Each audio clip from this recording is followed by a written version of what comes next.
ကျွန်တော်တို့လေးမြန်ပေါ်ကနေပြီးတော့ဆင်းလာလို့ရှိရင်လာဝကကောင်တာကိုဖြတ်ကမယ်လာဝကကောင်တာကိုဖြတ်ပြီးပြီဆိုတာနဲ့ဘသူ့ကိုမေးသူတို့ပြောလိမ့်မယ်ယထာကဘာမှလဲဆိုတာယထာဂိတ်ကလေစိတ်ထဲမှာပဲရှိတယ်နောက်က train ဆိုတဲ့ဟာဒီညမှာတခုတတိထားမှာကအနားကိုဒီလူတယောက်လောက်ကကတ်လာပြီးတော့မင်းယထာနဲ့သွားချင်တာလားယထာဘူတာဒီမှာမဟုတ်ဘူးငါမင်းကိုလိုက်ပို့ပေးမယ်ဆိုပြီးတော့ဟိုး9ကီလိုမီတာလောက်ဝေးတဲ့ယထာဘူတာရုံလိုက်ပို့တာမျိုးဖြစ်တတ်တယ်မှတ်ထားပါEl Haramain train ကဒီထဲမှာပဲရှိတယ်လေစိတ်ထဲမှာပဲရှိတယ်လေစိတ်ထဲမှာပဲစီးရမှာ El Haramain train ကိုလွယ်လွယ်ကူကူရှာခြင်းရင်သူ့ရဲ့ gate ကအပေါ်မှာ Starbucks coffee line ရှိတယ်အဲ့အောက်မှာကျွန်တော်တို့gate ကိုဖြတ်ပြီးစီးလို့ရတယ်ပြီးအမှလေသာဘုတ်ကြီးလဲထောင်ထားတယ်အမှမကာကိုဘယ် gate ကနေဘယ်နာရီထွက်မယ်ဆိုတာအတိအကျဆိုတော့ကျွန်တော်တို့အဲ့ဒါကိုစီးလို့ရတယ်အဲ့ဒါဆိုရင်ဒီ El Haramain ယထာလက်မှတ်ကိုဘယ်လိုဝယ်မလဲဆိုဝယ်ရတာအရန်လွယ်ကူပါတယ်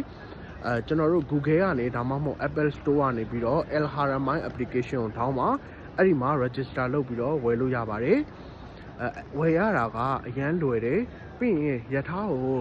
လက်မှတ်ကိုစောစောကြိုပြီးတော့ဝယ်မယ်ဆိုလို့ရှိရင်ကျွန်တော်တို့ထိုင်ကုန်တွေလည်းရွေးလို့ရတယ်ပြီးရင်ဈေးကလည်းအရန်တက်တာပါတယ်ကိုသွားမယ့်ရက်နဲ့အရန်နီးကပ်လာပြီးမှဝယ်တယ်ဆိုလို့ရှိရင်ဈေးကပိုကြီးပါလိမ့်မယ်ဥမရာတွေကိုကျွန်တော်တို့လွယ်လွယ်ကူကူပဲလွယ်လေးတစ်လုံးလွယ်ပြီးတော့ချက်ချင်းကောက်ထွက်သွားပြီးတော့ချက်ချင်းအလားအင်တော်ကိုပေါ့ပေါ့ပါပါလေးတွားလို့ရအောင်ကိုယ့်ဘာသာကိုစီမံတတ်အောင်လို့ကျွန်တော်ဒီလိုမျိုးတွေရှင်းပြတာဖြစ်ပါတယ်ကျွန်တော်ဗီဒီယိုအဆုံးထိကြည့်ပေးပါကနေပြီးတော့ဝင်လာမှာအဲ့ဂိတ်ကနေဝင်လာပြီးလို့ရှိရင်ဒီထဲကိုရောက်မယ်သူတို့ပြောတဲ့နေရာမှာထိုင်ပြီးတော့ခဏဆောင်ပေးရမယ်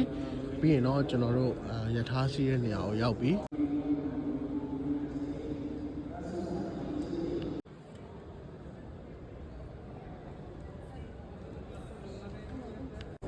ဒါကိုသူတို့ယထာ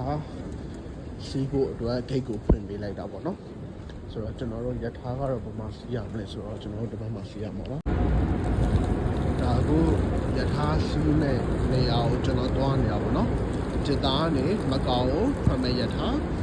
ဂိတ်နံပါတ်3မှာထွက်မှာဒီမှာယထာပူရာယုံပဲနော်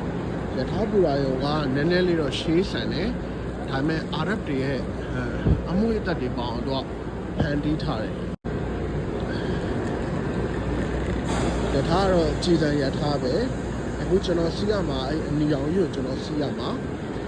ကျွန်တော်ကတော့အလ်ဟမ်ဒူလ illah ကန်ကောင်းပြီးတော့ business class ကိုဈေးပေါပေါလေးနဲ့ရထားတယ်ဒါက business class ဖြစ်ပါတယ် business class မှာတော့မှကျွန်တော်ကခုံနံပါတ်1ရှေ့ဆုံးခုံမှာထိုင်ပြီးတော့စီးရမှာဆိုတော့လောလောဆယ်ခုံနံပါတ်1ကိုရှာလို့မတွေ့သေးဘူးကျွန်တော်ခုံနံပါတ်1ကိုရှာကြည့်ပါဦးမယ် business class မှာများသောအားဖြင့်ချမ်းသာတဲ့ဒီ Saudi မိသားစုတွေကပဲရပြီးတော့ထိုင်ကြတယ်ဆိုတော့ဒီထဲမှာတော့ Saudi မဟုတ်တဲ့လူဆိုလို့ကျွန်တော်တယောက်ပဲပါမယ်ဒီတွေ့နေရတာက business class ရဲ့ခုံးလေးဖြစ်ပါတယ်ဆိုတော့ဘုမမှာကျွန်တော်တို့ဒါကအခုရထားစာပြီးတော့ထွက်နေရကျွန်တော်တို့ဟိုမှာနိုင်စင်းကိုမြင်နေရပြီအဲ့နိုင်စင်းကမကာရဲ့အထင်ကြီးဟာနိုင်စင်းအခုကျွန်တော်တို့မကာရောက်သွားပြီဒါကတော့ချစ်တာလေးစိတ်ကနေပြီးတော့မကာကိုဘယ်လိုမျိုးEl Haramain ယထာကိုစီးရမလဲဆိုတာကိုပြောပြတာဖြစ်ပါတယ်အားလုံးကျေးဇူးတင်ပါတယ်တခုကောင်းသွားတာကအခုယထာဘူရာရုံမှာလုံခြုံရေးကိုအပြည့်ချထားတယ်ပေါ့နော်အဲ့တော့ဟိုတက္ကစီသမားတွေကလည်းအတင်းလူရက်ပြီးခေါ်လို့မရဘူးအဲ့ဒီအပြင်မှာမှတစုံတယောက်ကလည်းကျွန်တော်တို့လာပြီးတော့နှောက်ယှက်တာတွေဘာမှလုပ်လို့မရအောင်အားလုံးကတိတိကျကျပဲเนาะလုံခြုံရေးလည်းအပြည့်ပဲဆောက်တီးကတော်တော်လေးတိုးတက်သွားပြီဆောက်တီးကရင်လုံးမဟုတ်တော့ဘူး